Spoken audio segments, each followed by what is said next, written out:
Now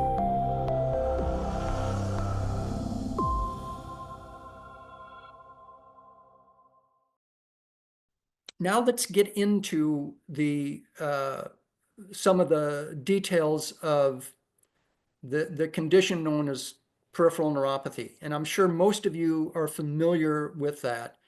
But there's really four main types that can be lumped into a bigger overarching thing of peripheral neuropathy. And those four main types are diabetic-induced peripheral neuropathy, chemotherapy-induced PN. I'll go back and forth between PN and peripheral neuropathy. Idiopathic PN, meaning of unknown cause, and then the PN associated with HIV/AIDS. Now, out of these four, the most common is diabetic PN, often designated as DIPN or sometimes just DPN. Like 50% of diabetics 65 years of age or older develop this kind of peripheral neuropathy. Astounding numbers. Now, the second most common, at about 20 to 30% of all four of these types, just behind diabetic, is one that's often overlooked and really seriously underdiagnosed, and that's the idiopathic or unknown cause. The third most common is the chemotherapy type, designated as CIPN or just CPN. It's the second most common side effect of chemotherapy next to nausea. It's estimated to occur at a rate of 68% within the first month of chemo, 60% at 3 months, and 30% at 6 months.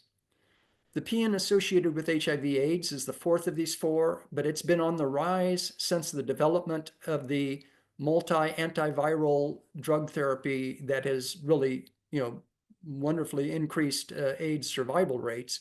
But part of the side effect of that is peripheral neuropathy. Now, all of these types of PN share a lot in common, including some of their technical aspects of their classifications.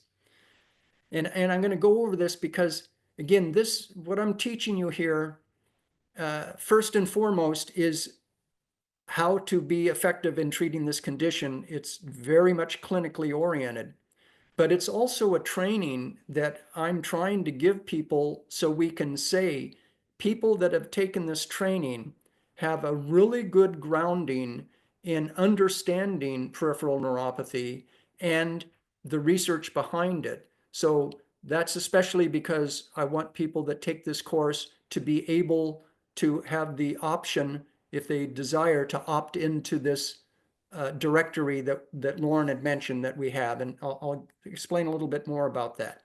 But so I do want to go over some of this technical stuff because it makes sure everybody has a good grounding, and I really boil it down to the main technical details. So all of these types of neuropathies are known as distal sensory polyneuropathy. Distal because it really impacts the feet up to the lower legs and the hands up to about the fingers to the wrist. And sensory because it mainly impacts the sensory nerves. And poly because it's almost always bilateral. Now, because this type of neuropathy mostly impacts the feet to lower legs and then fingers to the hands and wrist, it's also referred to as stocking and glove neuropathy. All of these types of neuropathies also share another important aspect, and that is the symptoms that they cause. Numbness, pain, tingling, burning, hypersensitivity to touch and temperatures, loss of fine motor skill, loss of balance. All of these things are caused by nerve damage, and especially to the sensory peripheral nerves. And this nerve damage has long been considered to be irreversible. But what I am on the mission to help people understand is that acupuncture can improve this nerve damage, and there's an impressive body of research showing that it can do this. So I'm going to play here two short clips of two recent peripheral neuropathy patients I treated at an elder care facility where they expressed to me the changes they're noticing. The first one was a 92-year-old with idiopathic PN of over 2 years. Hope you can hear it all right. We'll do a second stimulation of this third treatment. Now, you had also mentioned to me that you felt some things were feeling somewhat different with the legs. Could you explain that again? Yes, it's almost like prior to the acupuncture, I almost felt like my legs were dead, to give it a better term. Mm-hmm. But I really have a sensation of a feeling in there. I know the nerves are becoming alive. It's almost like tiny little fingers are in there.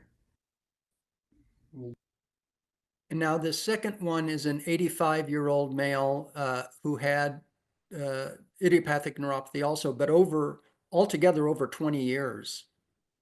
And I drove for years with numb feet. Right. People said, "What?" I get it.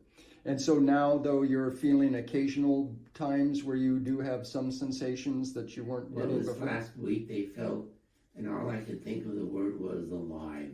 Okay. It's a little more alive, but not all the time, but sometimes, Right. Well, and that's something that's never happened before for years.